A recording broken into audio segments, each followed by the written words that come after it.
now, on with the show.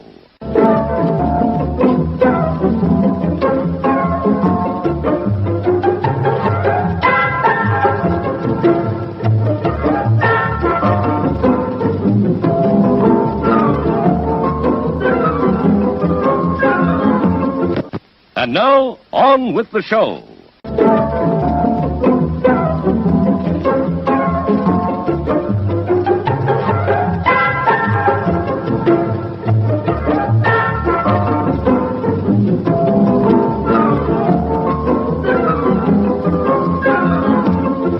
And now, on with the show. Home is just me. Ultron! Human avatars only. I wish to understand my purpose. With a genocidal maniac inside your head.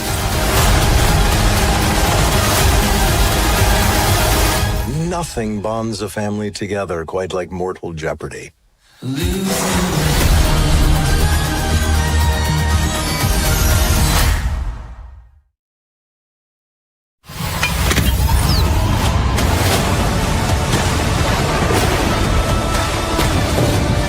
In brightest day, in blackest night,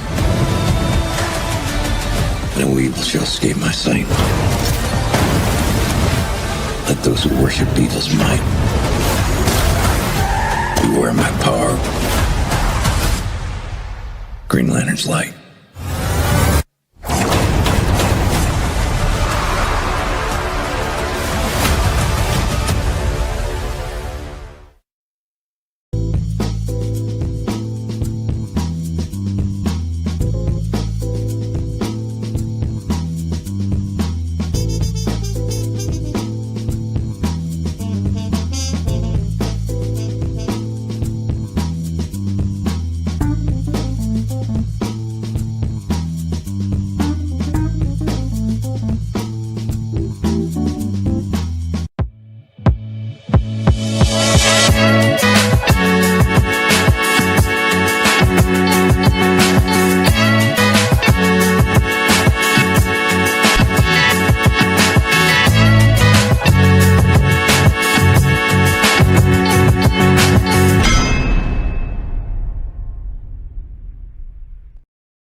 What's going on, guys? Welcome to the Superlair. I'm John. We're back for Lanterns episode 3. DC, man, having a good week. First off, we had the animated Batman Nightfall movie that was really good come out. The Batman Part 2 set photos and set leaks are out there. It looks incredible. It was just teased. It was kind of common knowledge, common sense. The Man of Tomorrow teaser trailer in December. We got something to look forward to there. And of course, Lanterns, man. DC's killing it with Lanterns. Episode 3, almost out. But let's get into it. My brother from another mother, JG Shaolin, terrific. How you feeling today, man?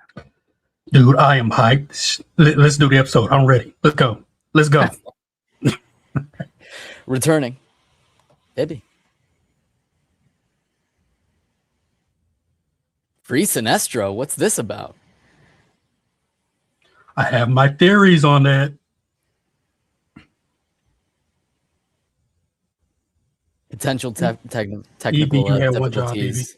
You had one job, But it's fine. It's fine.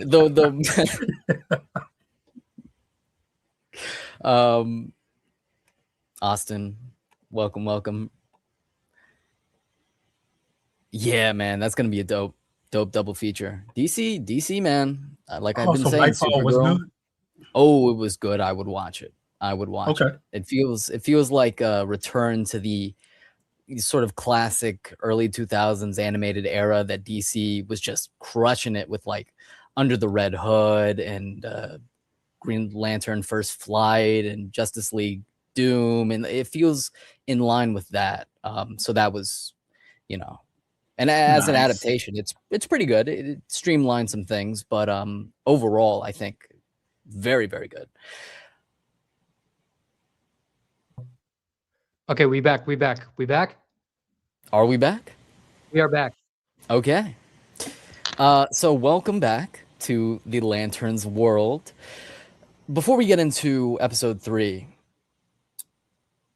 episode 2, right? JG and I liked it, thought it was good, didn't think it was as strong as episode 1. I think it had the understandable job of being like a growing pain, of doubling down on the slow burn mystery.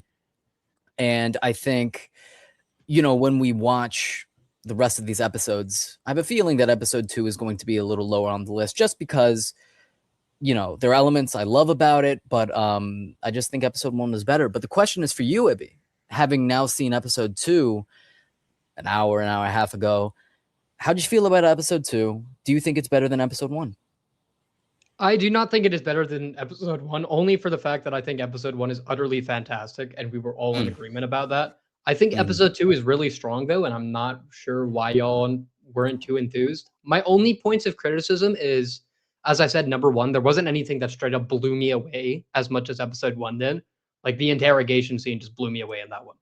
But number 2, I think there were moments of incompetence from both of our leads here that I don't think were exactly in line with their characters and felt a little bit contrived. And that's Hal getting shot and John just disclosing everything to whatever her name is, the Indian girl.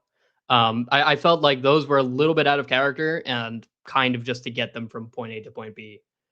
Otherwise, I think it was a really strong episode. I love the way it ended. I love the song they play when he comes and meets Sinestro. It's a great cliffhanger.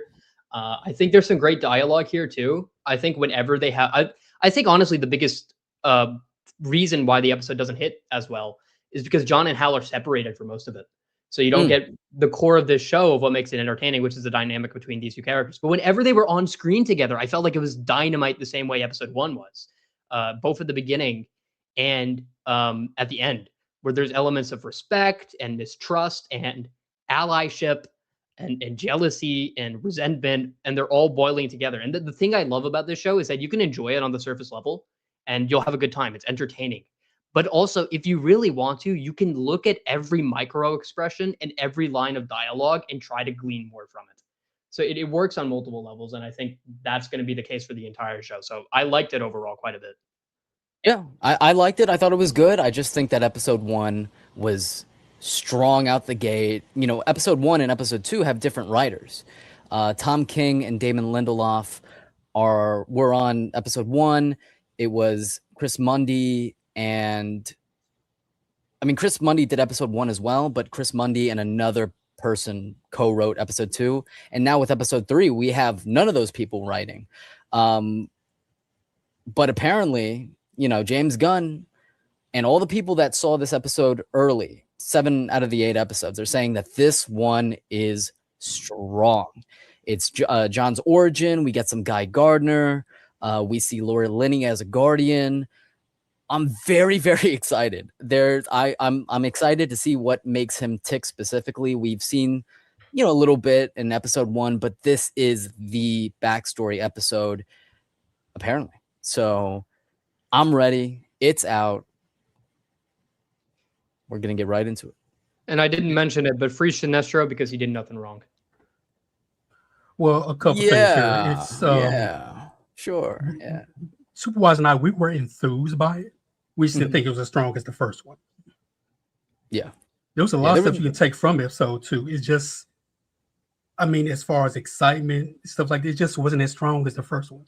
But again, I think the biggest one is that it narrows it down to probably one of our supporting characters here is the Manhunter. Now it's just because it seems like everybody has some kind of ulterior motive and something they're hiding, but which one is hiding the secret that they're an alien? And I think that's intriguing.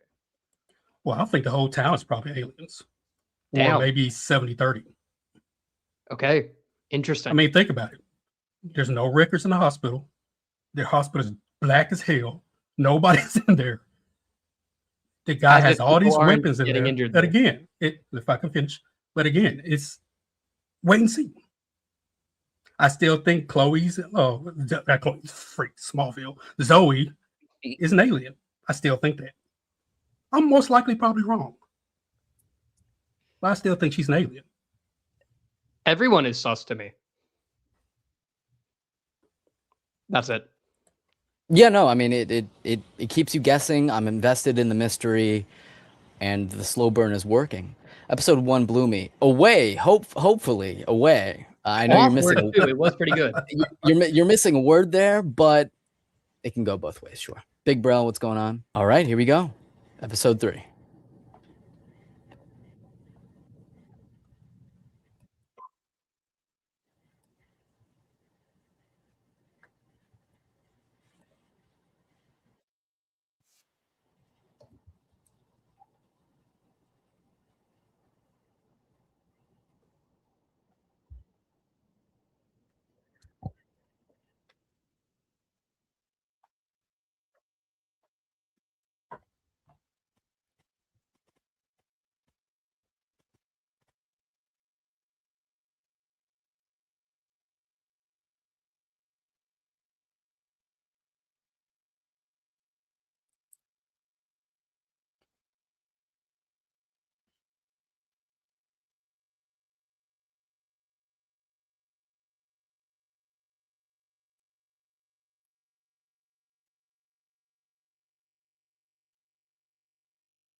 Hmm.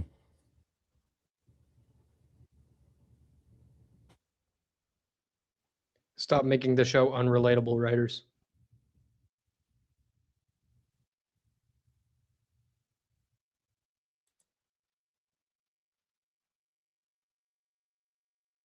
It's all a test.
That's such an interesting character choice.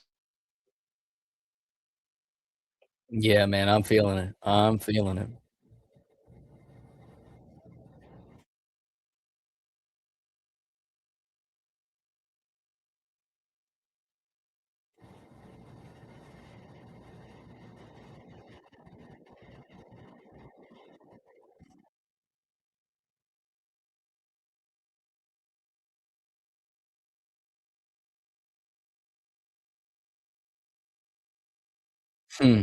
Hmm. So that theory was correct.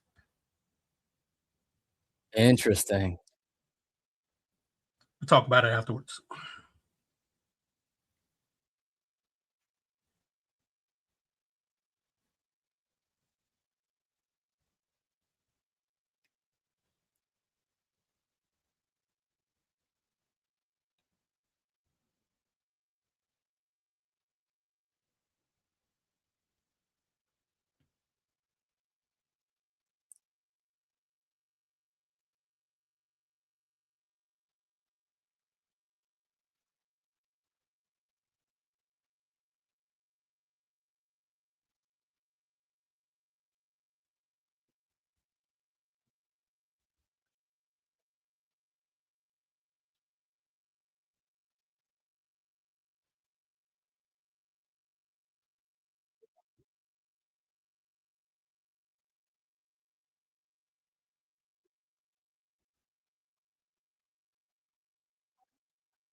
Mm.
Hear me out. 1 second.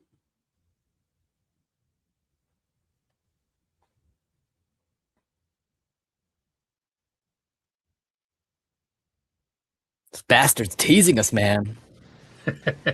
Love it.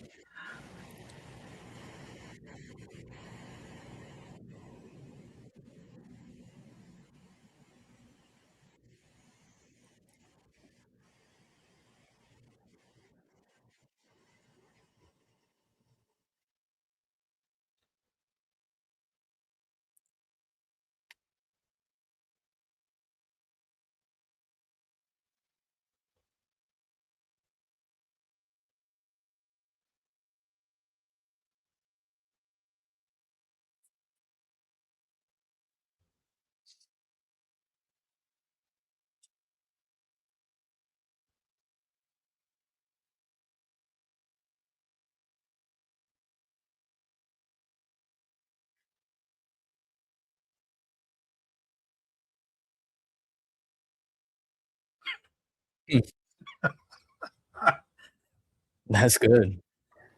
I heard this episode would be about this.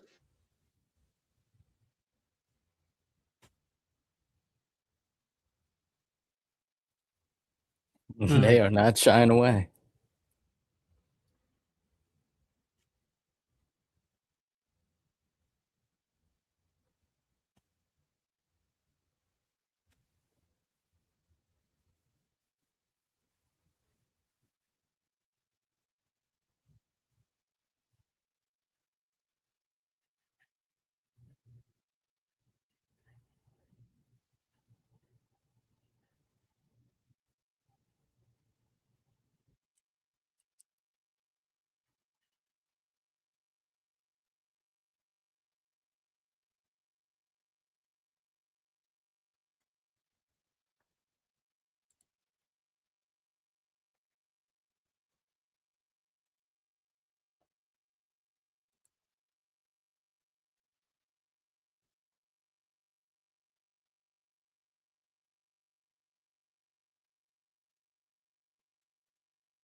This is in Russia, for the record. We know. Well, I didn't, so.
Mm.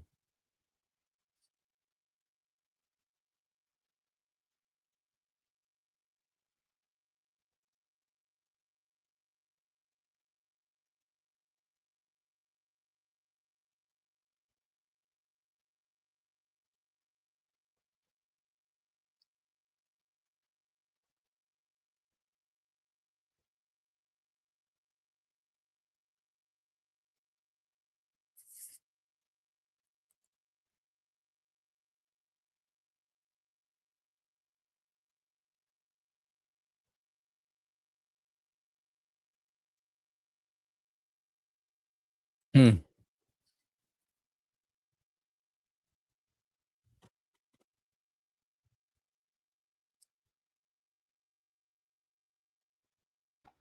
I wonder how much of this Hal knows about John.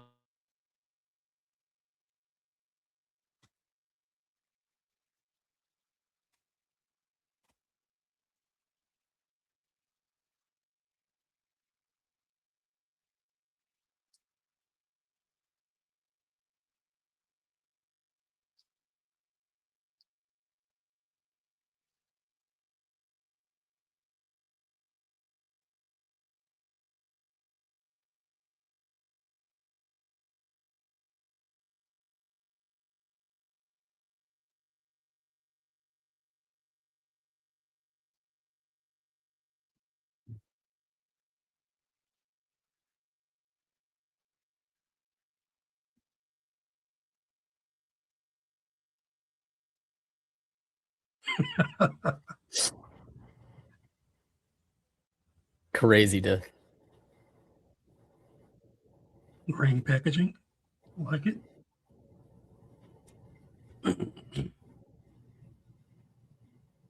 Nice.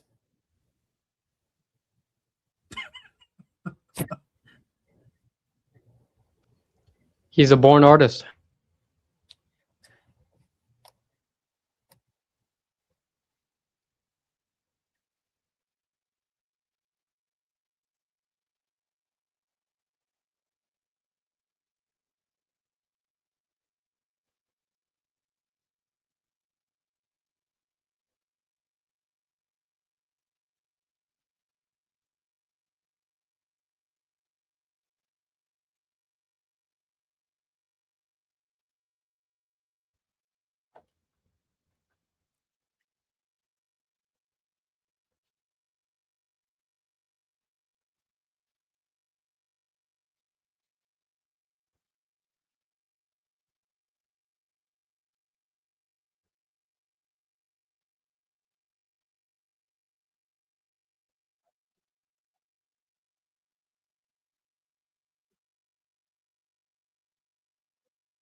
Hell of a birthday gift. Shoot his eye out.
Oh, wow.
Mm.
Jesus Christ, man.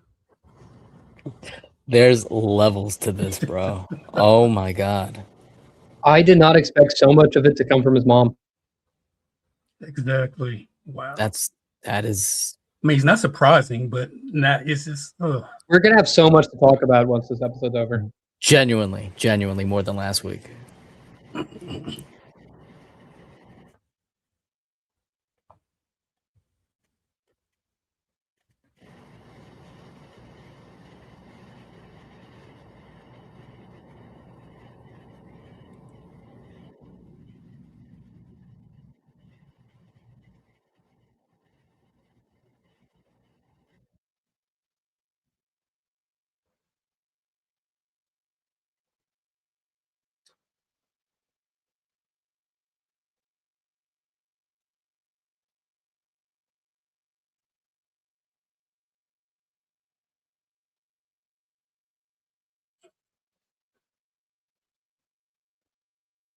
Oh shit.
Man. This is so freaking rich.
JG, I think you're enjoying this. It's not effective enjoying it. It's just good storytelling. I'm calling the enjoying this. shots, man.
Wow. Oh shit.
Not so, Hal.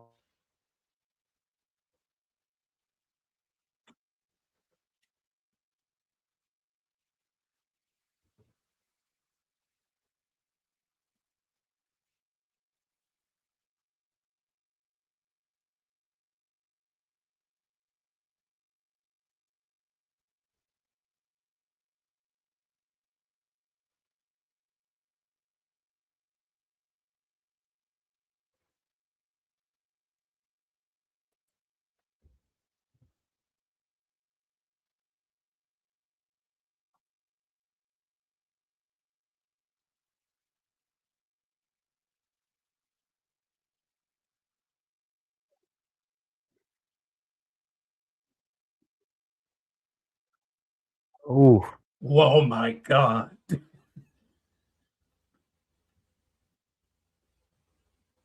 I did not see that coming.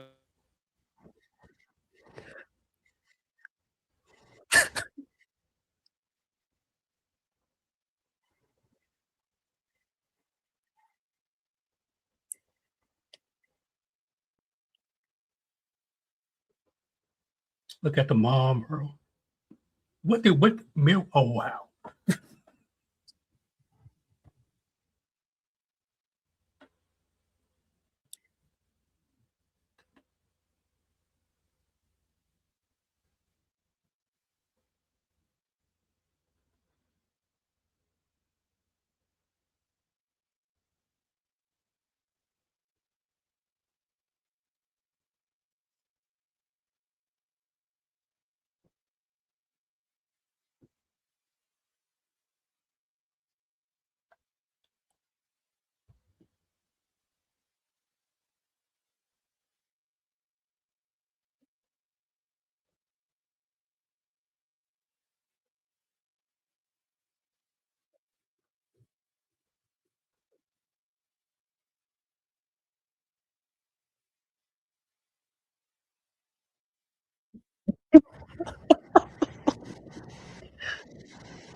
Oh my god. Love it, bro.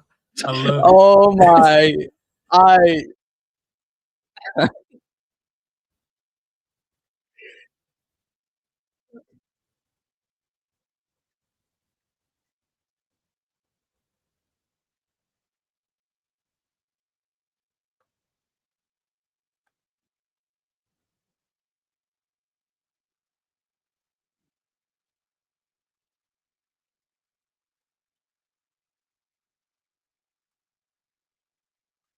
What? Oh, I expect the guy Gardner here too. Oh wow. Okay.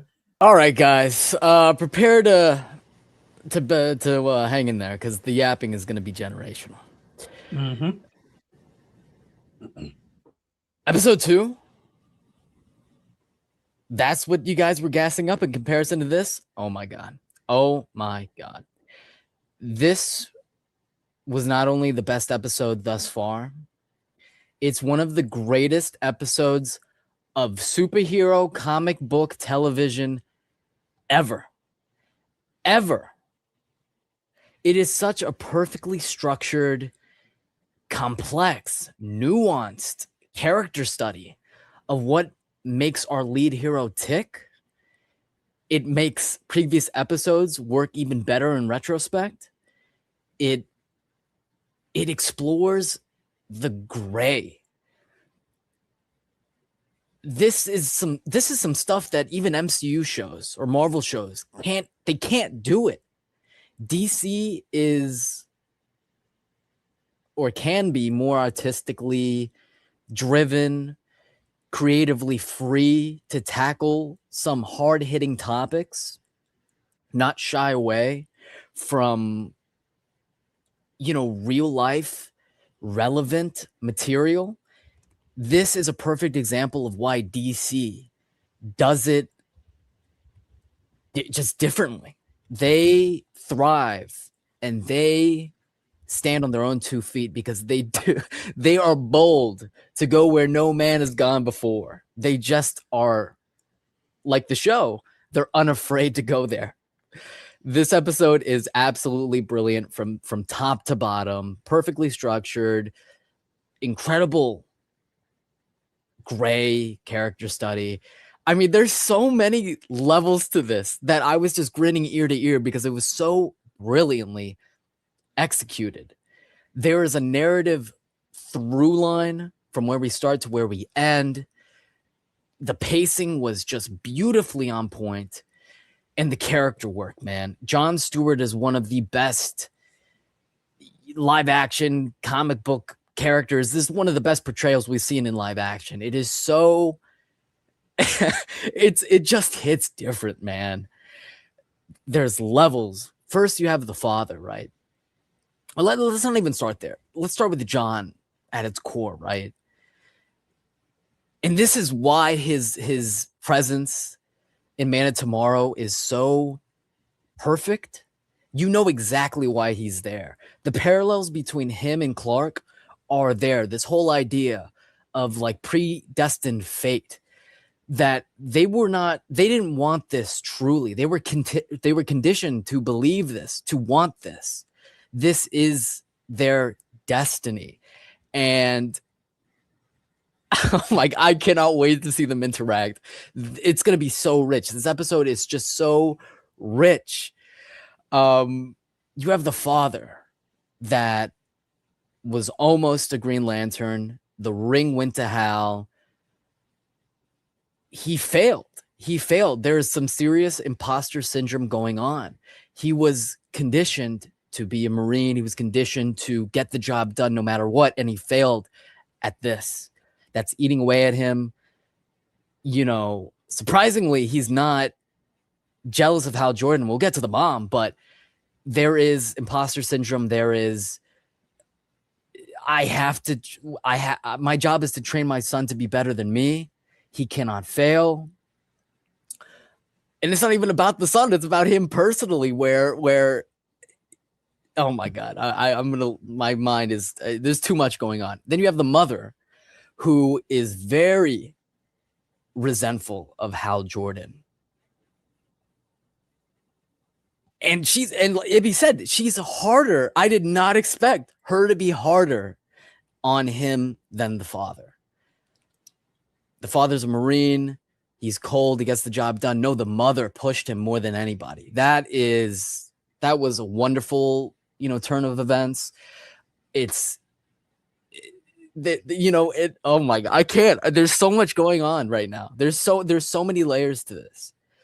But then you go back to John, right? And so some of that resentment of Hal goes on to him, but then he's affected personally by the situation of him failing his mission and him failing the system that he was conditioned to believe in. This is the field that he went into to serve, to protect.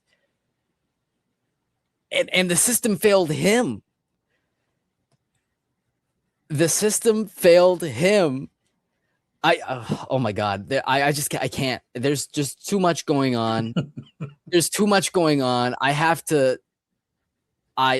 There's too much. It's that wonderfully brilliant and peak that you can pick apart every little scene in this episode. There's definitely more I have to say, but we're going to get into it. JG, what did you think? I agree. The best episode. All the episodes were good, but this was the best episode, bro. There was no slow moment. There was just the dialogue. Oh my God. I'm not just glazing up, just be glazing up. This was and I thought the F-bomb, I'm going to say it, a fucking good episode, bro.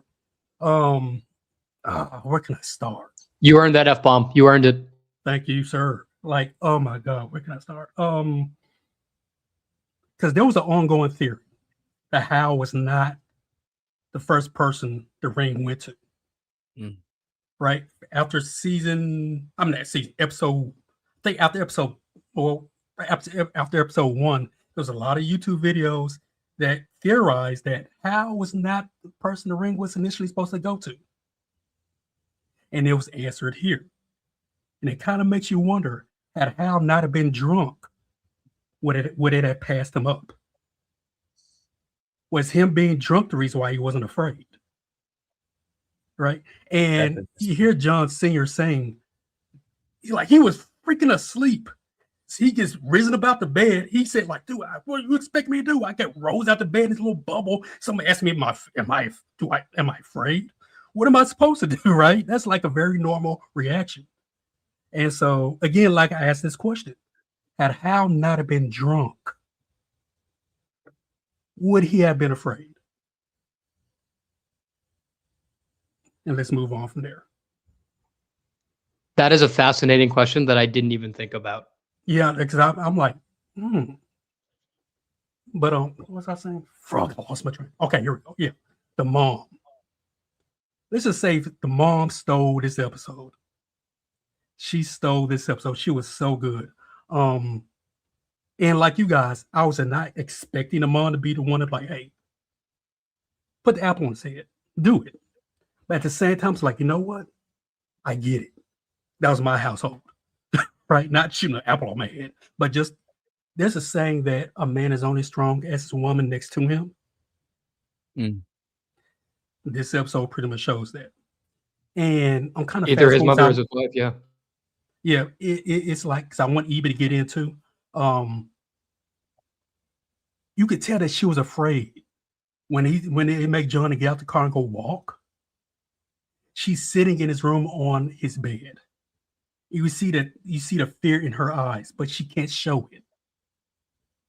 The father can't show it. Not only is she trying to make John Jr. strong, also John Sr. strong. At the same time, trying to raise 2 other boys.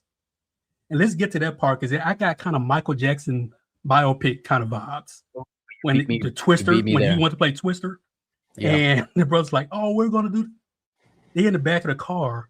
Mind you, I had siblings too. I went through this myself. Oh, he like the whole dialogue. Oh, he's white. He's not really black. I've heard that growing up. Not for me, but just in general, right?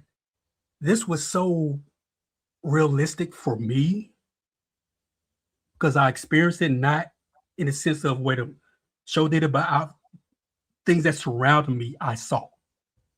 This is get away from the comic book shit. I kind of like the change from John being an architect to him just being this guy who loves to draw, being a really good artist. It's different, but it's like, okay, they made it work. They made it work. Oh man, I'm shaking right now because it was such a good episode. I'm trying to think of something else that happened.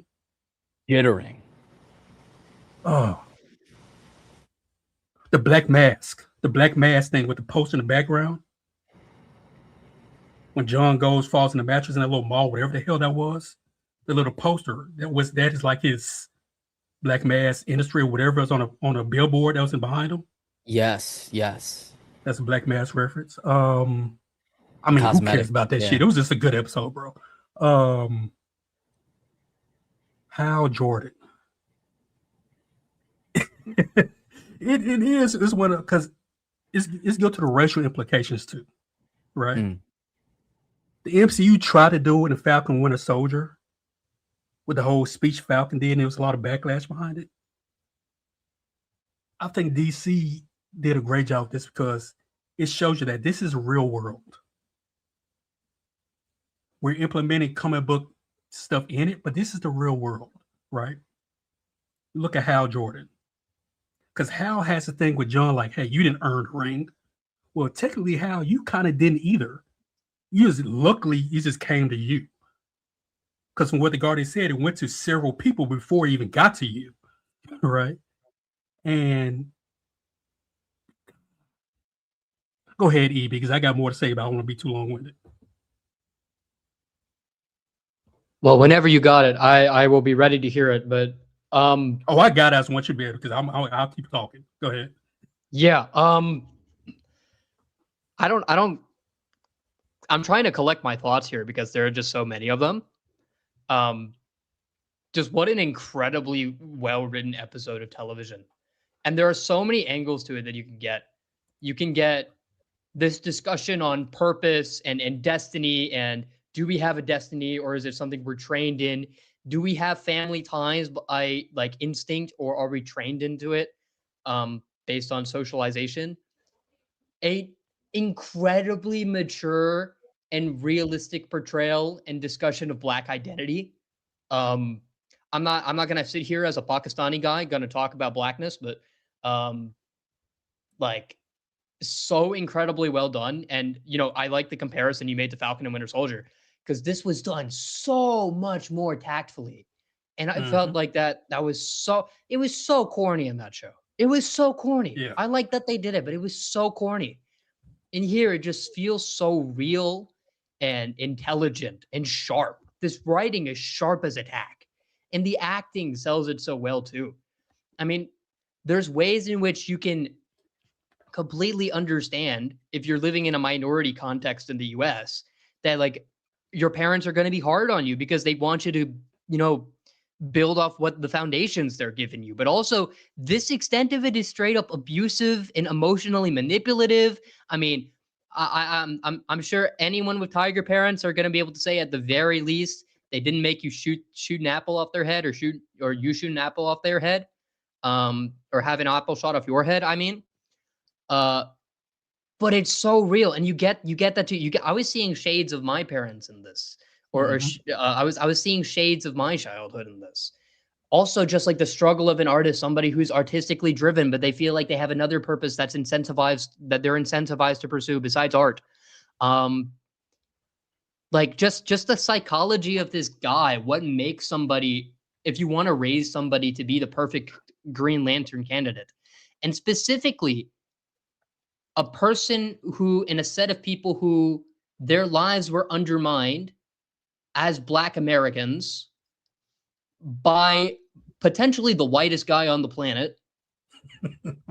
Like, I was really noticing in that one scene at the end where he just crashes their house at the end and they share that look with each other. It's like, hold up, this is the whitest guy possible that they could have done. Not that anything's wrong with that, but it just sells that dynamic more.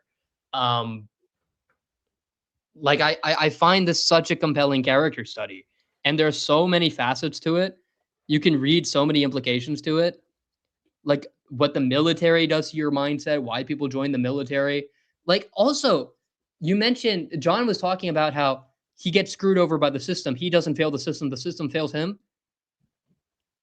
guess that deputy of the Department of Defense is definitely a white guy. No way it isn't. It's some white guy who fails his job and he gets some kind of grace, like because of where he comes from, and he doesn't. And they don't give grace to his parents for the diamond because of who they are. Like this was you can't just cornball this stuff. You have to do it intelligently, because we're not going to fix anything if we're not intelligent about it. Like, I don't know, dude. I'm at a loss for words, honestly. And then after all this buildup, all this like character, like this is the thing that this man has been raised since he was 5 years old, with all the most inner parts of his being and his parents' being. Then Hal Jordan crashes the party and says, "I don't give a shit if you want this ring. It's staying with me." And that's such a Hal thing to do. And it's the one Hal moment, and it comes as such a contrast to everything we've seen in the episode. Just so brilliantly written. John said this is one of the best episodes of comic book television ever. I'm going to say top 5, top 10. Ease. I'm going to say what like, I'm not talking just live action. I'm talking animation too. Like, that's 30, 40 years of stuff that you have to go through. And I think barely anything does it.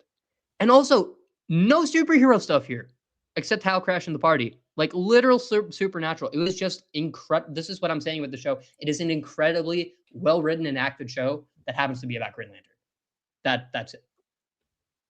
I will leave it there. Absolutely. Bravo, round of applause. I was going to say something else with the racial stuff, and Evie touched on it a lot. Mm-hmm. Another thing, it's so with the husband-wife thing, right? Not only was the mother the backbone, the husband also trusted her with what she was telling him to do. There was no pushback. She says, "Hey, you need this, we need this." And he trusted it. Racial implications. They didn't use excuses. What did they say? You basically, you can't make an excuse. This is the way the world is. We have to work 10 times harder, then we got to work 10 times harder. And I go back to episode 1, where Hal's kind of insinuating that you didn't earn this ring. The ring chose you. The ring chose me. It didn't choose you. The Guardians chose you. Well, Hal, everything you've gotten, which is from what the mom's kind of saying, you didn't earn shit. Right? You were an Air Force guy. Your father was an Air Force guy. What makes you must think that you weren't handed this, right? You didn't earn shit, white boy. Exactly. Like that's what I'm getting from this. And Hal basically destroyed John Sr.'s chance to be a Lantern. Well, I guess he kind of did himself. John was in that freaking Russia for 9 months. How comes that? It just I think he's straight capping when he says he has no resentment. No way he doesn't. Oh, he does. Bro. He does for sure. Yeah. I would for sure. Like, as soon as I got that ring, I'm decapitating his ass. But every military honor John got taken away from him. Because of the system that he believed in, that he believed in. Oh, that he worked 10 times harder to achieve where he got, and in a second, no fault of his own, it was taken away from a guy who wasn't supposed to be there in the first place. This is great storytelling. Let's get to Hal when he called them the Midwest Huxtables. Oh my God, bro. I was cringing so hard. I was like, wow. And I immediately looked towards the mother. I was like, oh man, yeah, she's putting on a facade. She's I'm gonna sound so white when I say this, guys. It's that one verse on Euphoria where Kendra's dissing Drake and he's like, I hate the way that you talk, the way that you walk, I hate the way that you dress, I hate the way that you sneak this. Oh yeah. She hated every fiber of his being. And that's irrational. I don't think that's healthy. not much of this, how this kid was being raised and how this household was living their lives was necessarily healthy, but a lot of it's understandable and a lot of it's admirable. Like, oh, dude, and you think about it, had that not happened, John may have been an architect. He may have had a great relationship with his brothers. He may have had a chance to have a real childhood. That is the point. That's the larger point that I want to make, because you went somewhere with the Michael biopic, even Michael in real life, right?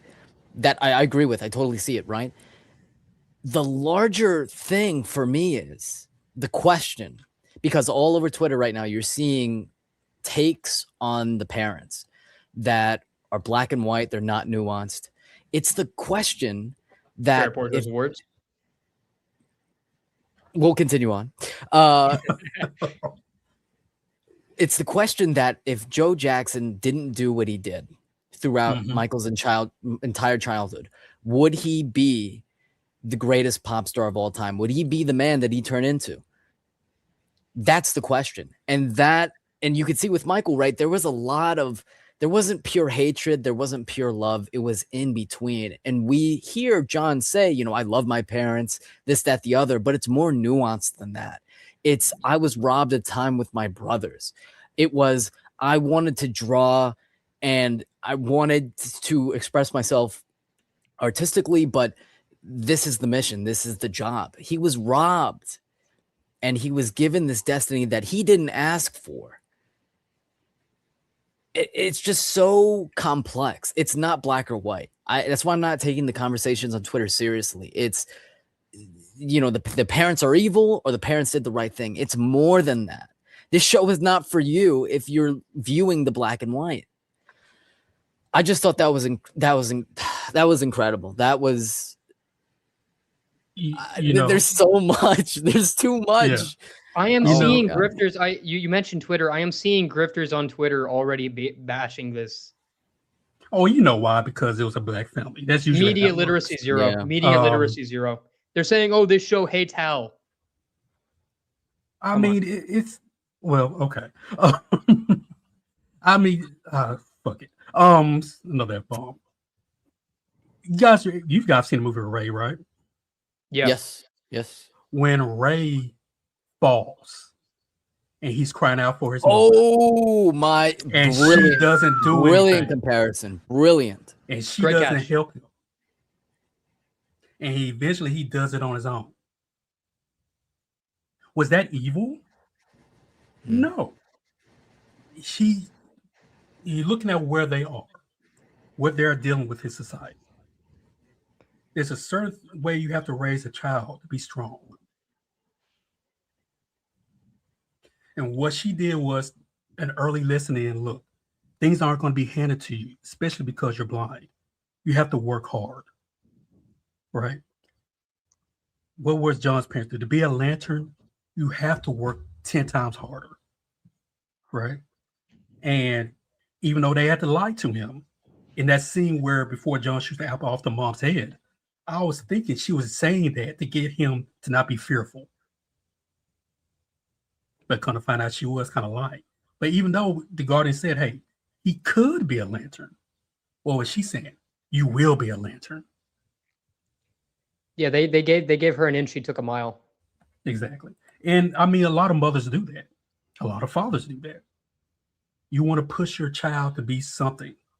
Sometimes you have to hold stuff back from them. Sometimes you have to lie to them. Dude, we can talk about this movie all night. I mean, the movie series show episode all night. This is such a great episode. I could genuinely imagine an hour-long video essay on so many aspects of this. 100%. Like you could talk about just black identity. That's it. Or you could just talk about, honestly, the black identity one's the biggest one. You could just talk about like nature versus nurture for a whole episode. You could talk about that for the whole episode. You could just talk about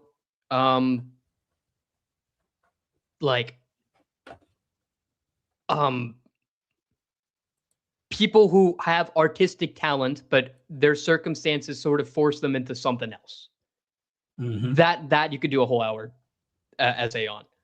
Like, and also the show is not telling you anything. The show is not saying, here's your conclusion. The show is giving you all this data, and you have to do the statistical analysis to see what you make of the data. Like, another. Go ahead. I know one thing. The writers were given was free reign to write the story any way they want. They weren't like pigeonholed. They weren't held down. You have to do it this way. No, do your story the way you want to do it. I think that's really served it well. They're not held down to comics. They're not held down to higher up saying, "Oh, Green Lantern has to be this." Think about it. You see on Twitter, they hate Hal. I mean, Hal's not a likable character, right? When you think about it, a lot of the time, no, he is not. He is not. And again, it begs the question: had Hal not have been drunk, would the ring have passed him over? And another thing I just thought about: John is a vegetarian. Is his reason for not eating meat is because it reminds him of the hardships he had to deal with? Because every time he got the apple shot off his head, he got a cheeseburger. And his mom offers him a pork chop too. Meat was just his meat, and poultry was just his reward for being forced into this lifestyle. Like, I imagine meat doesn't have many positive content. Like, one time I ate a baked potato and then I vomited it. I have never eaten a baked potato ever again because I just associate baked potatoes with vomit. Yeah. I'm not saying it's a physical thing, but on a mental level, does that work too? That's clear. This is clearly the explanation for the birds too. For the birds in the last episode. Why something deep, when he was told to think of flight, his subconscious brought out a bird. And specifically this kind of bird, just an ordinary bird. That was part of it too. Like, oh man. We talk about how sad that scene was, where he goes right to bed and he lays face down and he cries. I was tearing up. I was tearing up so bad. This kid who has the weight of the world, the responsibility on his shoulders, who didn't ask for any of this. It broke my heart. Not only that, you see the mom, she wanted to turn back, but she couldn't. Yep. And she, not that she necessarily, this is something they chose. They didn't choose to have to live their life this way, but they stuck to a choice. And as a matter of principle, they just stuck to it, because we all have these sort of delusions, because this is personally my philosophy, and this comes from a lot of things. This comes from my reading. This comes from my religion. I don't believe you have to necessarily live an extraordinary life in order to be successful at this whole life and existence thing. I don't think you need to go down in history or become a celebrity or become super iconic or contribute to the world in some insane, massive way to have your life have been worth living, right? That is my philosophy. But all of us, I feel like, especially if you come from a background where you were raised in a tougher way, we have this sort of, you could call it a delusion, or you could call it a relentless ambition, a Mamba mentality, if you will, that you just have to be great and excel no matter who's trying to push you down, no matter what circumstances are pulling you down. You have to succeed, and you have to be undeniable regardless. This strikes at the core of that. John did not want to become the Green Lantern. He had to. John Sr. and his mom, whatever her name was, Bernadette, I think, they did not want their son to become Green Lantern. That was so deeply ingrained in them. They have to be Green Lantern. And this is what they have to have him be Green Lantern. And this is what genre fiction does. I always talk about this. It tells stories that resonate with the human experience that you cannot tell in this way if it weren't some kind of genre fiction. This concept of Green Lantern is able to tell this real story in such a resonant way. Like, man, so beautifully done. Saving the brand in a whole different context, in a whole different meaning. It is brilliant. That is the word to use. That is the only word to use. And we're gonna jump around, and we're gonna talk about others. There's just too much. There's like, we would have to sit back, hit up, a stream the next day to sort of properly structure, our thoughts. But there's so many pieces. There's so many moving pieces on why this episode is a brilliant episode of television. Let's talk about this, right? Because the whole thing of comic book accuracy is going to come up. This is it's a bit of a departure from the material, especially in terms of timeline. But I've always said that I'm open to creative changes if you justify them. And they justified it with such an insanely interesting, brilliant take on the material. This is what we want. We want artists to step in, understand the source material, maybe twist it on its head, maybe approach it at a very important angle, an important lens. They're saying that, these fucking grifters, right? They're gonna, attack it on the surface because they can't see the core, they can't see the morally gray. This show has something to say, and it's saying it incredibly well. That you're compelled, that you want to watch more. That it is not black and white; it is gray. That is the point that's being driven home here. So there are changes to the comic book material, but they justify it. And we heard Tom King talk about this episode, particularly how it takes the Jeff Johns stuff, the Neil Adams stuff, the DCAU stuff, and it blends it all together to set us on this slightly different course within a new context. And I think it just fleshes out John so wonderfully, so well. No words. It's just, you justified it. And just because you change things doesn't make it bad. It's the same thing with like Jor-El and Superman, where I understand if you don't like it, it's a departure, but does it work for the story and does it drive the point home? The whole, point of Clark's arc? Yes. Does the same apply here? Absolutely. I was going to ask, since I'm not as big of a Green Lantern aficionado as y'all two, how specifically does this depart from the source material? Because I'm assuming a lot of this is their original take. But which parts of it specifically are divergent? How he earns the ring, and whatnot. Well, it's timeline. Okay, first off, the thing with the father, no. That was interesting, though. I like that a lot because that gave the father levels. And so there's nothing about his dad having been a potential candidate for the ring and then not getting it. No. Okay. Oh, it was John. Yeah. It was John grown up as an adult that they then came to him. And I love the idea that they're toying with the idea of predestined fate. They're toying with the idea of legacy. They have something to say. They have a take, and they justified it with. It's just so. It's so incredible the way they approached it that you can't be mad. I understand if this is not your ideal take, but you can't be mad. They did something interesting. They're bold. They want to challenge you. They want things. They want you to listen to the things they're saying. This is a perfect example of how you depart from the material, but you have something impactful. You have something to say and where you justify it. Brilliant. And it's something I said after, I think it was the last watch party we did, where DC needs to invest more in original stories. Because they can do it. They can do it. And this is an example. Penguin, original story. Great job. Yes. This, so far, great job. They can get it done. You don't have to take things directly from the comics and make it this and make it. No.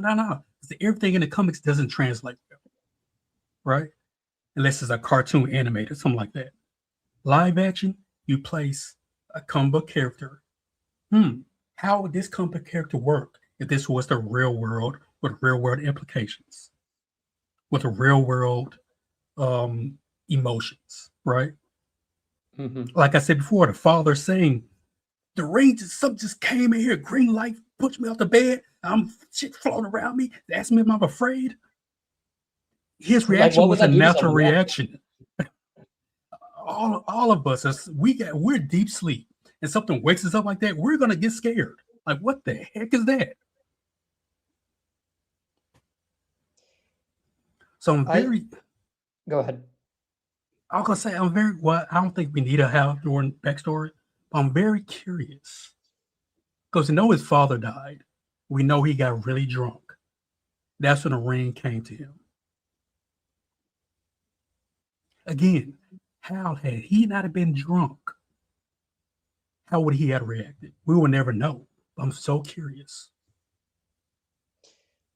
I'd be interested to see if they do an episode like this for Hal. I doubt it, because it takes up a lot of time. And B, if you guys remember when we were streaming for when we were on John's stream for Born Again season 2, there's that episode 5, which is largely a flashback episode, and we were kind of upset about it. But this is where I want to talk about episode placement, because that was right after Vanessa gets killed, and it seems like this is a point where the plot is going to be ramping up heavily. And you have that to some extent here because we leave off the last episode with the conversation with Sinestro, and I was looking forward to seeing how that goes, even though we never get this here. But it's not like it seems like we're about to reach the climax of this show, and then we get to this episode. This is like perfect placement for this episode because I was ready to learn more about the characters, and the characters were what was driving me in the show, and the plot had not fully ramped up yet. So I feel like this is the perfect time to tell this part of the story, and it was done so well too. The other part I want to say is I'm going to talk about the racial commentary because I feel like it's the biggest chunk of the pie. So like they're literally also stripping him sort of his Black identity in a way, because his brothers are rapping. They're rapping some song, and he can, when they try to let him rap, and obviously they don't let him, right? They probably let him just do piano, right? Do something cultured, do something high culture, right? Don't be drawing, right? Like they are, and that's different from how they're raised too. But you know, when this kid tries to rap, and honestly, the child acting wasn't great. He just sounded like the most generic thing ever. But honestly, it kind of works for someone who's stripped of his entire racial and cultural identity from him. He's gonna talk kind of normie, right? And if you're in America, to be default is to be seen as white, right? To be white is to be seen as the default, even though obviously there's no such thing as a default race, or a default ethnic background, or default anything. But when he tries rapping, he can't speak in AAVE. He can't speak in African American vernacular English. I don't want to even hear how he would drop the word. He would drop the word like Justin Bieber was dropping the word. Yeah. In truth, yeah. So like, I think this was such an interesting thing. Like, and also what is the expectation of how Black people are to be portrayed in media? How famous, iconic Black people are supposed to be portrayed? Are they meant to be stereotyped? Are they meant to be like whiteified? Because if you think this is the one take I had seen on this episode was it was done by a guy. It was just some reel, and he had seen all the first 7 episodes, and he was talking about, you know, Jon Stewart is this character, and he's a darker skinned Black man. You know, there's a distinction between, and this happens a lot in my experience in Indian cinema.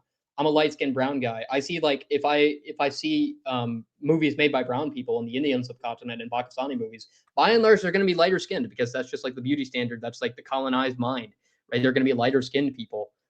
We see like a lot of darker skinned characters be played by lighter skinned actors in a lot of stuff, not just race bending, but within the same ethnic group. And he was talking about when he saw Aaron Pierre, a lighter skinned Black man, be cast in this role, they were gonna think of it like that. But now versus like Jon Stewart being based on like Sidney Poitier and stuff, who, you know, he in and of himself was a very sort of, you know, interesting figure because he played completely morally straight roles, completely dignified roles, and there are merits to that and there are demerits to that. But what I'm thinking here is this is literally a kid who has been stripped of any and all Black identity, any of all of his creative passions, any and all of his like relationships. And what does that do to a person? What kind of person that creates? And the thesis of the show is that this creates this man, Jon Stewart, with all the good stuff and all the bad stuff that comes with that. I found it so fascinating. And you can take whatever conclusions you want from that. Like, you can have your own takes on the parents, and I don't think this show is endorsing a 100% positive or a 100% negative view on what these parents are doing. Like there's so much nuance there. You keep calling it morally gray. It definitely is morally gray because you can see the benefits of what kind of incredible person this could produce, but also what does that do to a person? Like that's horrifying to think about. I'll leave it there. It's almost like if a parent raised a child to be like, if a parent's very strong-minded, they may think themselves strong-minded, where the kid does something. Oh, especially if you're a young boy, a lot of us young boys are told to be a man early on. Oh yeah, right. You fall down and hurt your knee. Oh, be a man. Shake it off. Shake it off. To some parents, that can be kind of hard, right? To some, it's like, oh, it's normal. Stoic masculinity is another thing you could talk about here.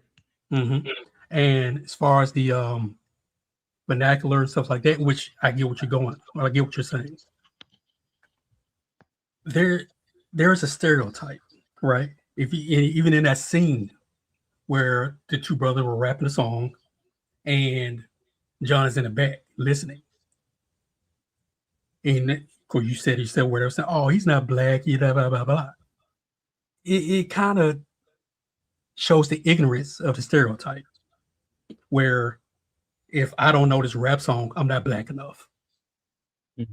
You could talk about the Latino community too, which I'm part of that as well. Mm-hmm. Where if I don't speak the language well enough, I'm not Latino enough. Who's able to enforce whether you are or aren't what you are? Like exactly, that's something but ridiculous that's been imposed upon us by culture. I think it's more of a societal kind of thing, right? And we can dissect this all night long, where some would say it's more of a Eurocentric type of thing, right? Where historically speaking, whenever Europe or those surrounding areas conquered somewhere, what they do, they separated people. Where, okay, you're dark skin, so you belong over here. You're light skin, so you belong over here, which causes conflict a lot of times. Even with Aaron Pierre being known to be a lighter skinned person, there may be an issue if he played T'Challa. Right? Oh yeah, but I think this is a deviation. He's perfect for this, especially with what they're doing with it. It's almost like you can take Rubber Ridge and fit him in between, right? Yep. What happened when he was in Russia and when he becomes Green Lantern, like you throw that whole movie in there, like this is part of his backstory. But again, like if they were to do a live action Miles Morales, I would have an issue with a lighter skinned Miles Morales. Isn't Miles also biracial as well? Well, again, a lot of people assume biracial, you have to be this complexion. Right. Right. Yes, he is biracial, but at the same time, it's like you have a lot of, or I'll say a percentage of Asian and Black. Of course, Asian, let me narrow that down. I would say East Asian and Black biracial children who come out very dark skinned. Right? You have those come out light skinned, but the stereotype is, okay, if the mother's this and if the mother's Latin and the father's Black or African American or African or wherever in their diaspora, they should come out light skinned. Not necessarily. It's not how genetics works. Not how genetics works, but that's a common stereotype. And for me, I would love to see a darker skinned Miles Morales, because darker skinned people in the Latin community are always overlooked for the most part. And that representation would be great. You make a really great point. I've seen a lot of people talk about how, like, I've had that in my head too, honestly. I didn't consider that, of how, like, I'm not considering like darker skinned men for Miles Morales, because in my head, okay, Miles Morales is a lighter guy because he's biracial. I wasn't really thinking of that. That was something that was in my head. Yeah, it's nothing wrong. That's not necessarily true at all. Like among either culture, both biracial people or people from Latin origins, like that's a great point too. Like this was really smart casting, both on that level and also just Aaron Pierre's a brilliant actor, and he's you could see him suppressing emotions. You could see him suppressing overwhelming joy at that end scene. You could see him suppressing resentment Even the child actor does a pretty good job. Just fear, sadness. Yes. Like so beautifully done in so many different ways. I mean, it's him saying, "I want no." He's like, "I'm gonna go get Dad." No, I want you. Right? It's like, whoa. Because I think somebody in the comments on Jackson Lane. I was expecting the same crap too, because you don't hear anything about the mom until this episode, right? Where I'm thinking, oh, is he going to accidentally shoot the mom? Because in the first episode, you don't see the mom anywhere. It's just the dad. I thought she just wouldn't be around. Yeah, or maybe she left or something like that. I thought it was going to be like, I want to see her backstory, because the way she just took the gun from him and took the bullet out, like, whoa, what the hell kind of life did you lead? Right? Like, oh, I didn't even think you about can do that a whole too. series just on that family. I think, sort of circling back and working our way to this point, right? That's what's so incredible about this episode, you know, partially because it tackles the idea of race, of what it means to be Black, about setting the example from the mother, right? It works on a character development level, and it also works in an external sort of meta way, to where people had that very same reaction when Aaron Pierre was cast. He's not Black enough. These conversations, and that's what's so rich about this episode, is that we can have important, meaningful conversation outside of the superhero stuff. Aaron Pierre is RDJ, David Corenswet, definitive casting for John. He is the perfect John Stewart, and you know, they tackle the ideas beautifully in this episode. They have something to say about it. And also, you know, back to the performance, right? Aaron Pierre can act out the range. He's versatile. He displayed so many complex, subtle emotions just with his eyes. It incredible. He's one of the best to ever play a superhero, because there's so much going on, you know, behind the eyes. And also, I want to shout out Laura Linney as the Guardian, because I thought she was great. She was great at playing an alien. And you look into her eyes, there's more. There's more beneath the surface. You can tell that she's not, you know, of this earth. What's so brilliant about the structure of this episode, the interview, right, is that she's an alien that only sees the black and white. She knows what's fact. She knows what's objective. Hal Jordan beat Sinestro. We need a replacement. These are definitives, right? I don't understand the distinction, she says. So John has to be the one to sit there and explain the nuance, to go into the gray. I thought it was excellent. Absolutely excellent that he's justifying, he's explaining why he's ready to be Green Lantern. Just that dynamic, that you know, difference, misunderstanding of philosophy. There's more. This whole show, this whole episode is about nuance, and not everyone is picking up on that. It's incredible. Absolutely. The people who didn't come into the show with an open mind or some level of goodwill towards it are not showing it. Like, you know, yeah. I'm happy you mentioned Laura Linney. Number one, she has not aged a bit. Shout out to her. Whatever health thing she's on, she looks the exact same. When she first arrives to meet, what's the mother's name? It don't matter. The mom. And Bernadette. Thank you. And they were calling her Bernie, and I was thinking Bernie Sanders, but yeah, you know. Anyway.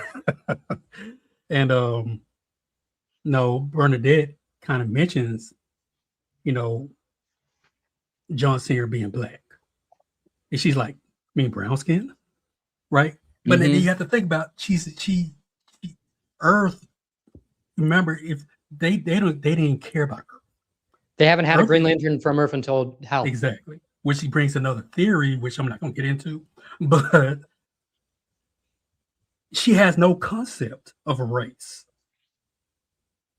at all, because she's dealing with a extraterrestrial planets. Everybody's an alien everywhere else.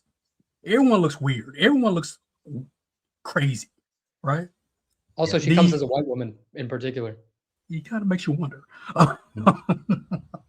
Like, why are you there's talking to a white woman? Huh? There's naivete in the performance. That's what I love about it so much, is that she's selling. She's absolutely selling the black and white sentiment that she has. That, like you said, that line of, you mean, like, she had to reaffirm, like, I thought this was obvious, or I thought this, like, it was great performance. She doesn't understand racial dynamics. She doesn't understand family dynamics, that somebody might have super complicated feelings towards their families. And it's like, what do you mean you owe your parents? Right? Yeah. What do you mean? Yeah, all of us instantly understood what it means to owe your parents something. Like, no matter what kind of difficulties they gave you in your childhood, and this is from my value system too, you respect and you do the absolute best for your parents because they gave you everything, right?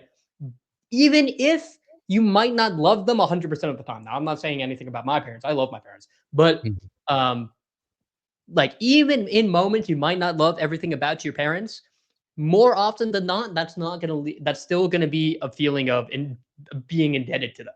And they just aren't gonna understand that as people who don't come from Earth and know what human social attachment is like, or know what human institutionalized racism is.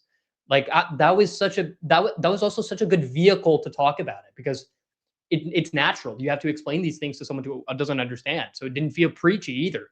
Versus in Falcon and Winter Soldier, where it's like, I'm a black man wearing the stars and stripes. What don't I understand? And you got to do better, Senator, which felt so preachy, and it didn't deal with the necessary implications of those statements. It felt so Disney. It felt so Disney. Yeah, that's it. And they don't have parents, right? They don't understand, like you said, they don't understand the family dynamic. And I love that scene where John's like, I don't know exactly how to explain it to you. It's hard to explain the gray. There's love, there's being indebted, there's, like, she's seeing sort of the emotional and inner turmoil that he's faced because she came to the parents and offered them, the Green Lantern opportunity. It was just, oh my God. And it makes you wonder, like, because in Falcon Winter Soldier, in that preachy line he did, there was no hint of any racial implications in any other movie or show that they did up to that point, even afterwards. Well, I guess you could say, what's his face? The Black Captain America. But again, there was no, so it's almost like they try to be safe, but it still didn't make sense. You didn't see any, even in Captain America First Avenger.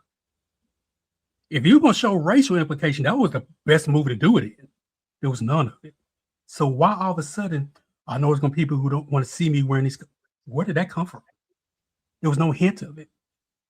In this show, we saw it in the first episode. We saw it in the second episode, right? There was little subtleties here and there. And it's full blown in this one. And I kind of wonder if Laura Linney's Gardner character, if she's full of it. Because the Manhunters destroyed families. They destroyed planets. They killed a lot of people, right? I'm sure when the ring was choosing people on Earth were the first ones who were scared of that ring.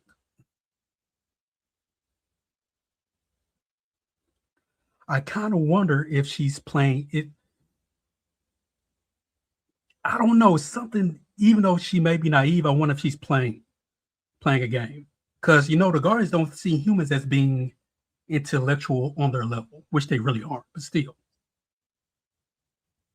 Easy to trick, easy to sway, which is reason why they probably want Hal Jordan out the way, because, hey, he's human. He was trained by Sinestro. Sinestro probably knows something about the Guardians. It's the reason why he defected from them, from the Green Lanterns, right? John looks like he can be controlled. Like I said, it's my mission. It's my order. That's what I'm going to do, regardless of how I feel. Hal does whatever the hell he wants to do, as we saw. And he wasn't supposed to be there. He did it because he wanted to be there, right? So it kind of makes you wonder. I like that you brought up the whole Manhunter point, because I like looking at it through that lens, that when John said that you recently lost a guardian, she didn't have an emotional reaction. She doesn't, there is the job, there is nothing else. There's fulfilling our purpose. And so when we see Anton in the second episode, and he's like, you will see what it's like to lose an entire race of people. They feel anger. They feel hatred toward that. Laura Linney, she doesn't feel that. She doesn't understand that. And as far as we know, there's a Manhunter still out there that they maybe had a hand in. I mean, a Green Lantern helped a Manhunter get to Earth. So that's very interesting to me, that they don't get it. Yeah, which brings me by theory, which is, this has been kind of circling around too, I've noticed recently, but what if the Guardians got Abner, whatever the guy's name is, to bring that Manhunter to Earth? Because no Lanterns are supposed to be there. That's a perfect place to hide them, right? I think a lot of this show is probably going to be being skeptical of things that initially we think are super good, right? So that's been a theme in the DCU. We had it in Superman. Superman thinks his parents are the symbols of virtue. They want me to conquer and colonize this planet. Chris thinks this Earth X is super great. They're all Nazis. They like Mustache Man. And then here, there's this idolization of the Green Lantern Corps to some extent. They're the guardians of the universe, They chose you for this. Are they the most morally virtuous people? Does Sinestro have a point, right? I think we're going to get to see that. And that shout out to the writers. I mean, for those, if you've seen True Detective, Ozark, and stuff like that, it's full of that. What everything Evie just said is full of all of that. And wow. Also, I'm so happy this isn't a bingeful show, that it comes out week to week. Because now I'm excited for the next episode. What the frick is going to happen?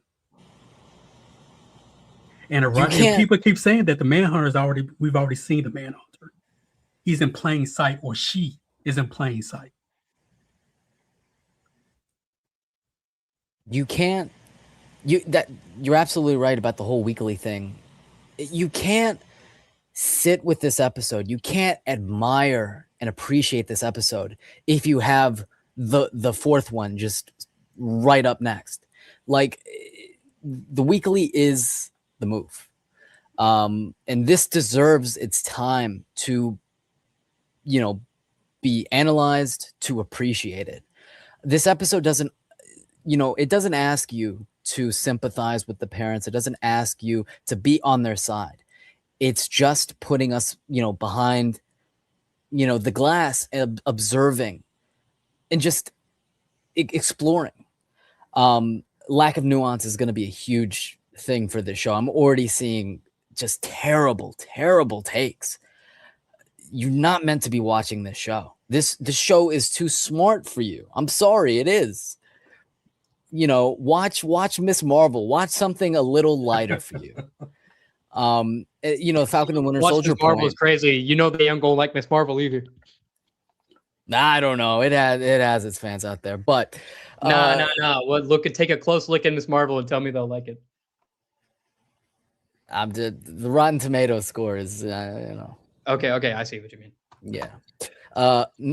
Enough of that Miss Marvel nonsense. Or even like Falcon and the Winter Soldier, right? It's a good show. I like the show. But this takes it a step further. It's unafraid to go there. And it has something interesting to say. That's what back to the earlier point that I made, that just DC artistically free to just be bold to go there. And this episode is a perfect encapsulation, a perfect example of that. There's more than just the black and white. Let's see.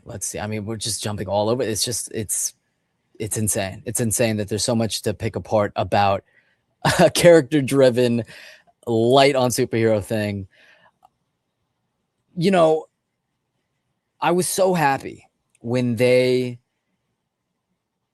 Tom King, Damon Lindelof, Chris Mundy, this goes back to the whole origin thing, that he's not a Marine, he's not an architect, he's both. There's so much within one person. Even Aaron Pierre has talked about this. There's so much within one person. And it's it is an incredible take on Jon Stewart. It's not black and white. You know, he has to hide the drawing from his mother because it's not his destiny. He feels like he's not allowed to have these things. There's that line, since when do you care that I'm happy? That hit. So there's so many just single lines that are like, oh my God, like you understand where he's coming from. And he's a grown man at that point when he says it. So he had been harboring that for so long. Yeah. And he looks like a kid in that scene too, just like a little kid doodling on his bed. Like they didn't give this, in some ways they made him grow up too fast. In some ways they didn't let him grow up. Like, has this kid ever been on a date? Has this kid ever? Damn, that's a good question. Has this kid ever had a sleepover? Has this kid ever like any of those decent childhood experiences? Has this kid ever been out of the country? Has he ever been on a road trip? Like any of that? That's a very good question. That's a very good point, because like when he gets with Zoe, right? The last scene before that entanglement happens is him like turning his head around the bar. Like he's like, is this happening? There's a level of him being unsure. Like that's a very good point, because if he's not allowed to go outside with his brothers, if he's not allowed to do certain things, did he have that kind of, was he robbed of that interaction? Was he robbed of, I mean, we know he's mission for, that's what I love about that line about, I don't care about the man, I care about the mission. That's what it's about. My whether or not I'm comfortable doesn't matter. The mission's the mission. Bam. So that's a very good point that you bring up. Was he robbed of that? Is that another thing that's, is that why he feels so strongly or has this connection with Zoe? Because he connected with her emotionally, physically, like he maybe thinks he's found his person. He could speak. There's a vulnerability to the performance when he's with her. There's a different type of feeling behind the eyes. It's fucking brilliant. It's fucking brilliant. It's really almost close. Like he got a sense of freedom, right? Where he has a sense of freedom in his art. He had a sense of freedom in Zoe, because every other step is, I have this purpose. I have to fulfill this purpose, right? When he's drawing, he's free.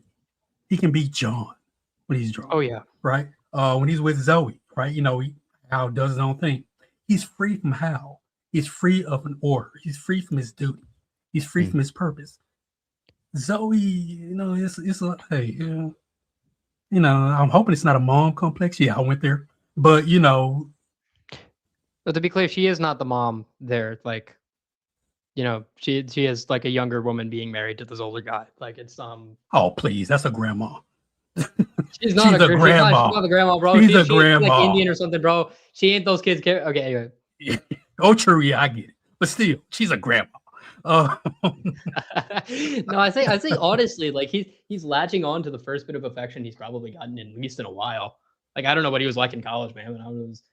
I'm sure he got busy in college. Me removing you see those eyes, bro? You see those eyes? We get lost in those eyes, man. I get lost in those eyes, bro. I'm straight as a tack. Exactly. Like it's okay to have a man crush on him. I'm doing. See, you stuttering. See, there you go. I'm also removing my personal moral convictions about what sexual behavior I allow. But anyway, anyway, yo, Allah. So, what was I saying? Am I getting a call? Oh, someone's calling me. Hold up, give me 1 sec. I think I told my friends I'd be at a party tonight. Not that kind of party, like a normal friend hangout. And I think they're wondering why I'm not there. How do I explain that I'm streaming about Green Lantern? I'm streaming about Green Lantern. All right, good idea. That said, I am gonna head out in a bit. But it has been lovely, y'all. Yeah, absolutely. There's not. I mean, we could pick apart this all day. The last like 15. I mean, it's all peak. It's all great. The last 15 minutes were so great. You see the joy, the happiness John has when he's leaning into his artistic side. I just love that. It's such a beautiful, real, raw performance that you see from certain actors like John Bernthal. You see the Morley Gray. He leans into it perfectly. And the I had forgotten that Hal Jordan is in every episode of this show, of this first season. So when Hal popped up at the end, I was like, oh my God, right. Yes, Hal is there. Like, yeah, we saw him fly in and whatnot, but you know, Kyle Chandler in the flesh. And so what I love him, Kyle Chandler is equally great and equally nuanced and versatile, because I just had a grin on my face when he's obviously putting on an act, but we initially see him being very respectful of the parents, being happy that, you know, John is like him. He's going to have a partner. He has someone to share this with. And then when he leaves outside, he reveals his true colors. I don't give a fuck, man. This ring is mine. Fuck you. I literally turned on if you go back on the stream, I literally turned on my camera and showed my stupid grin. That's how that moment got me. That was brilliantly played. And it speaks to John's, like, the line in the first episode where she's like, Carrie is like, you don't respect him. No, I do respect him. It's more than love or hate. I respect him for what he's done. I respect him for who he's, what example he sets. But there's resent from his mother that was passed on to him. There was direct resent of him failing the mission. But then there's a level of like understanding that, like, he's a superhero. This is his job, even though it wasn't his mission. He was called upon to do this, because we're surely going to see John in the same sort of situation where maybe this is not, you know, he's being told not to do something, but he knows in his heart he's got to do it. This is part of the job. So, you know, it circles back to like Never Meet Your Heroes, right? Where he's looking at the screen in episode 1 and there's a little smirk, there's a little hope, there's, man, this guy's cool. I respect what he stands for. I love what he stands for. Then you meet him and he's jaded and he's old and he's not as you hoped he'd be. So you respect him, but there is a level of Never Meet Your Heroes. It's wonderfully layered and it's beautifully played. You know, you can write it well, but you have to act it. You have to sell it. Because we love it as audience members, even though we know everyone around is not having nearly as good at the time as we are. Their buddy cop dynamic, their Training Day, their Lethal Weapon, their Hell or High Water, whatever you want to call it, is so brilliantly played. I mean, the Green Lantern aspect takes a back seat and you're just in awe and you're just wanting to gush about the character work. These are characters that you love, like how Jordan is an asshole, but he's a lovable asshole because there's more than just, he's just a dick. You know, there's stuff that we don't know, that we have lip service to, that we're going to learn from Sinestro. You know, it helps that he's fun as hell to watch. Yeah. Oh my God. It's just brilliant casting. Thank you, Josh Brolin, for passing every day. Thank God that didn't happen. Cause I'm sorry, Josh Brolin's damn good actor. He just would have played it. He would have played it more straight. Kyle Chandler plays it. You could see, like, look at pictures of him in the 80s and 90s. That's young Hal Jordan in his prime. And you can believably see him now, jaded and old. You could believably see and understand the path that he's set on. You know, there's glimpses of his flyboy days. There's glimpses of that that whimsy and that fun that he used to have, but circumstances and things happen along the way to where he's jaded. It's beautifully nuanced, and it also, the trust issues with Sinestro that we're going to learn more in the next episode. There was a little trailer that came out. We're gonna get that conversation. And this episode is so brilliant. It stood on its own that I'm not wondering that, oh man, everyone thought Guy Gardner was going to be in this episode. Episode's so incredible, nobody gives a fuck. If there was a Guy Gardner scene, it genuinely would have ruined it. I do not want to see his face right now. It is a bit of a tonal, difference. Clash. Clash. Absolutely. I was surprised that I was happy that this episode, it's a clear, concise vision of what they set out to do. It is a character study. It is learning all of his complexities, his flaws, and it just recontextualizes the episodes before. And episode 4, from what we understand, is going to be a real turning point, because that is the midpoint of the season. Past episode 4, man, it is going to be, we don't know what to expect. That's what's so great about the marketing too, is that we've seen, episodes 1 through 4, we've seen, that's all that footage is from that clump. We don't know what we're expecting past that midpoint. That's what's exciting about it, is that we have characters that we love, that there's more than black or white, and we're going to see them put in these situations where they're going to have to react, where they're going to have to, address, morally gray things. I mean, it's unbelievable. It's absolutely unbelievable. All I can say is see y'all next week, man. I mean, genuinely, it's just so. This is the type of episode that you wake up the next morning and you're like, that was fucking great. I can't wait to watch YouTube about it. Like, think about it for a while. All right, y'all, I'm party ready, y'all. So are we ending now, or should I dip? Let's see. I'm just scrolling through the episode, making sure, because I know I'm going to kick myself in the ass if there's something that I want to talk about that I just didn't feel like I did, even though we've been gushing for about 2 hours. The scene where John, it was funny. Like, genuinely, it was funny. It was shock. It was, oh my God, he's calling the shots. And we brought it up earlier, is that, nah, don't wake up, Dad. I'm going to shoot this apple off your head. That was such an oh shit moment. It was wonderfully played. It was incredible. Can you imagine? Just put your own mother in that scenario. Could you do that? No. Would you even think to do that? No. And yeah, I'm glad I brought that up, because what's so brilliant, what's so incredible about this episode is that they are raising their son to be fearless, to be the best example of what they can be. But we see in that scene, both scenes, when John Sr. is having the rifle and when Bernadette is sitting waiting for that bullet to go off, they're afraid. That's what's so, just like, you sit back and you're like, they're the authority. They are the ones that are carrying out this mission, but they're leading an example that they themselves are not.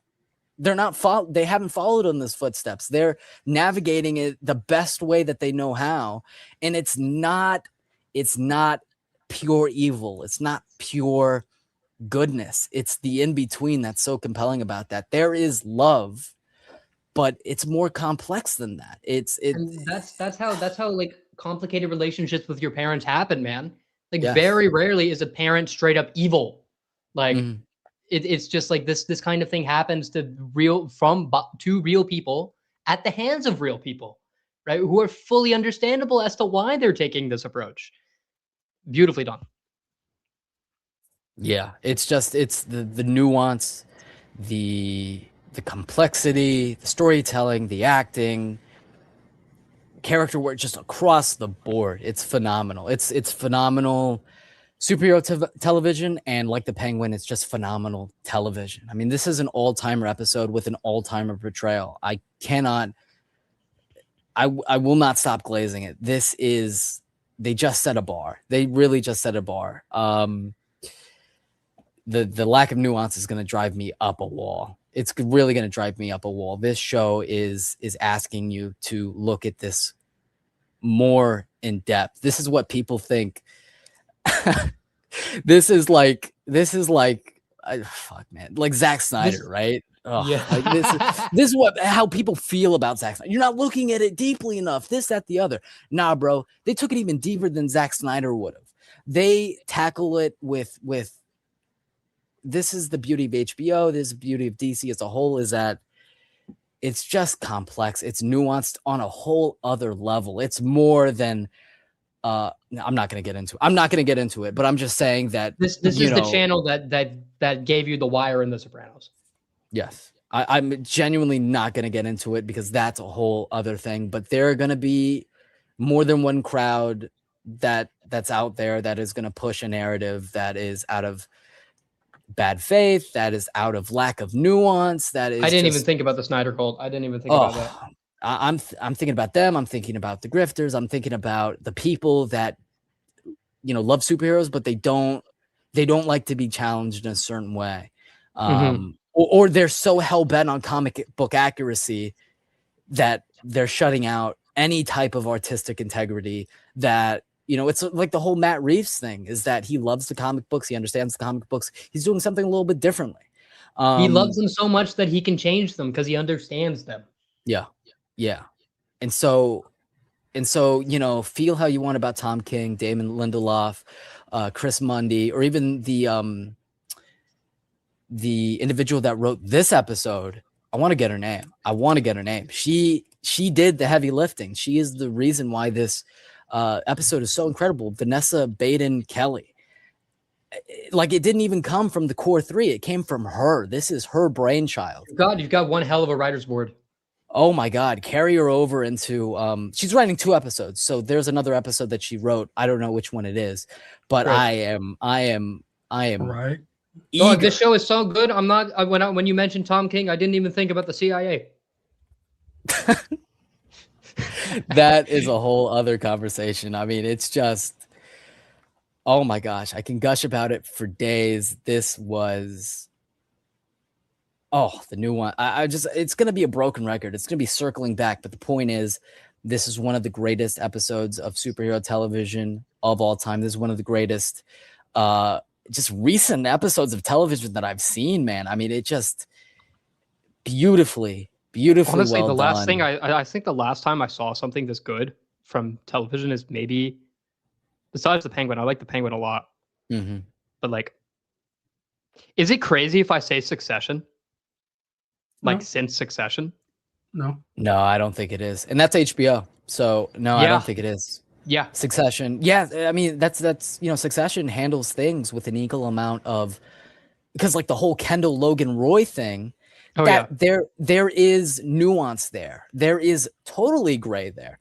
And so, yes, that is a great comparison. You made a great comparison with Ray, JG, and the Succession is also just the ballpark thematically and storytelling wise. That is absolutely a valid comparison to make. I'm still jittering. It's going to be hard to fall asleep because this episode was so peak. I cannot wait to rewatch it. I cannot wait for next week. I think episode 1 was great. Episode 2 was good. But this is on another level, completely blew it out of the water. Who knows what awaits us? This could very well be the best episode of the entire first season. We're gonna see, but this is so incredibly strong, and plants its foot in the ground. Feet in the ground. It stands 10 toes down on its vision. That you have to respect it. I admire it. I fucking love it. I love this show. This show, if it keeps this trajectory, all-timer. Mm-hmm. And the last point is that DC Studios, man, if they keep making content like this, dude, they're gonna be fine. That's what. Oh yeah. It's like, it's so, James Gunn, for all of his faults, for all of his yappage. And he has them. He has them. He is, even though Supergirl, right, was a roadblock objectively, he is proving his point that DC is diverse in its storytelling, in its tones, in its themes. You could have something like Superman, then you could have something like Lanterns, then you could have something like Clayface, body horror, right? Oh, yeah. There's so many things that, you know, you may not agree with the overall cinematic universe, how they're handling it aspect, but the storytelling is so incredible, and they've had way more the majority hits than one miss, that I'm willing to sit back and be like, okay, we don't have a Batman right now. Okay, Wonder Woman's taking a little longer. Let's see what you can cook up. What can we see that justifies you know, taking a detour and doing another character? Because, you know, you would think as a fan, oh, we got to do Superman, we got to do Batman, we got to do Green Lantern. I mean, we got to do Wonder Woman before we hit up Green Lantern. But no, they're doing Green Lantern sooner, and we're getting all-timer stuff out of it. I'm willing to roll. James Gunn is a man of his word. And it just makes you excited, since they're unafraid to go to certain avenues. What's up ahead? Just keep threads and Twitter to 10 minutes of use a day, and we love you, man. Yeah. And also, it makes you so excited for, you know, it's not going to be the MCU in terms of its exact magic. But this episode, it just makes you so damn excited to see him cross over to Superman. And like I said earlier, there are parallels. There are similarities between the two that you can have a conversation. I think James Gunn loves this episode so much that he understands what he can do, not only with the power set, not only with the fun superhero stuff, but on a fundamental human level. The storytelling that there is there. Parents, man. Yeah, there's something there. And it's, you know, people have fears about it being overstuffed, but when you have these character storytelling similarities, you can justify such an appearance if you dive into it, if you do more than what's at the surface. And James Gunn is, as we know, incredible at handling nuance, not exactly like this, but in a different way. You know, he respects the artist that handles this a certain way. He handles it and tackles it another way. But it's all valid fucking storytelling, man. Oh my God. I'm done. I'm going to ramble all night. Incredible, phenomenal. Yap. We'll roll down the panel. Let's wrap this up, yaar. Let's wrap it up. Let's wrap it up right now. JG, where can people find you? Dude, you find me anywhere, bro. I can't even talk, man. This episode was just so good. So good. Because even right now, I'm still thinking about other stuff. I know. But I'm glad we tackled all the points, all the core points that we needed to. I mean, just gushing about how brilliant this episode was. We need to talk about it. We need to talk about it in depth. And so, especially after episode 2, which was good, but didn't really give us much. This was like, it made up for it in spades, and it makes that episode better because we know the character dynamics. We know the backstory. Enough for me. Ibby, where can people find you? At Ibby the Nerd on every platform, primarily Instagram, where I post at least once or twice a week. Hoping to ramp it up now that I've moved in. You know, I was kind of in a state of flux because, you know, I was home for the summer, but I moved in now. Hopefully we will see what happens, and inshallah next week. Yes, sir. Next week. Oh my God, I can't wait. I need it in my veins right now. Thank you everyone who joined in the live chat. Jackson, Post, Big Brell, Austin. Appreciate you guys very much for stopping by every week. We will see you next week for episode 4. Could not be more ready for it. But yeah, a promise is a promise, and it's not going to be jumbled anymore. We have a nice, like this episode, we got a great structure to it. So JG, do you have it up in the private chat? Yes, I do. Who's going? Send it again. I left for a second, so I don't have it.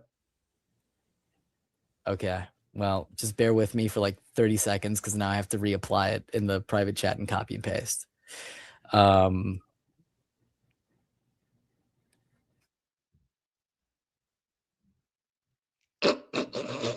It's a lick. Okay, I think I get the idea. Okay, I got the idea. I get the idea. All right, all right. Okay, and I get the next 3 words. I take it. I wish you could do more. I take it. I get the next 3 words. What? I get the next 3 words after this one. I don't think we can leave. Okay, yes, you do. Okay, I'm just okay, we're good. We're good. Okay, I wish it drives me crazy that I can't do more than one. I can't do so space dumb. and enter. Okay, I get it. Okay. In brightest day. In blackest night. No evil shall escape my sight. Let those who worship evil's might. Beware my power. Green Lantern's light. We will see you next week. Yeah!